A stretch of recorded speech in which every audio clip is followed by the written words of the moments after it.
好，今次同大家介紹嗰一個懷舊嘅玩具。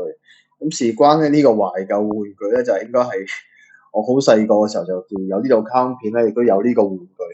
咁啊，當年唔知喺邊度竟然可以抄得翻出嚟。不過當時唔識細個唔識保養啦，比較玩得殘啊，令到呢個玩具嘅保值減少唔少。咁當然啦，仲開始其實佢都仲有好多嘢嘅。不過可能新一輩或者新一啲小朋友咧，其實唔知個咩嚟。咁其實咧就可以睇一睇究竟呢一個究竟係乜嘢嘅形式嘅玩具。咁其實咧你知道，當慢慢睇到嘅時候咧，其實佢仲有好多配件嘅，不過已經年代久遠啦，又已經好多已經唔知去晒邊度啦。好，咁其實今次可以睇下啦。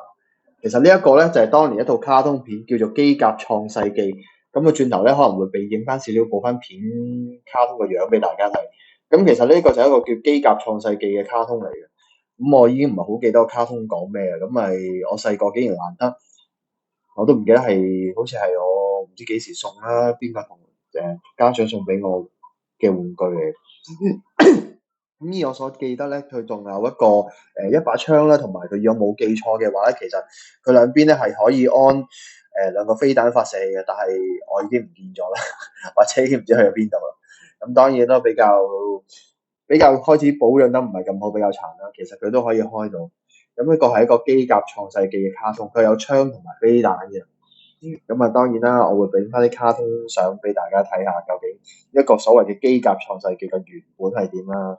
咁當然啦，而家嘅好少玩具咧，就已經好少有呢啲咁大型嘅玩具。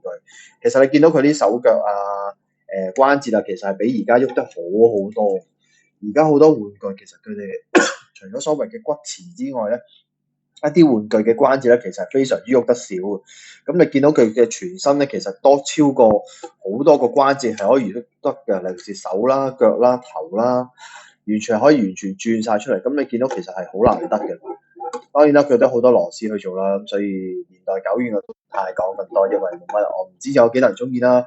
咁啊，我睇下仲可唔可以抄到其他舊嘅玩具，或者有機會揾得翻啦。咁當然啦，如果有機會嘅再分享俾大家啦。希望你中意呢個機甲創世記嘅 N 年前舊玩具啦，拜拜。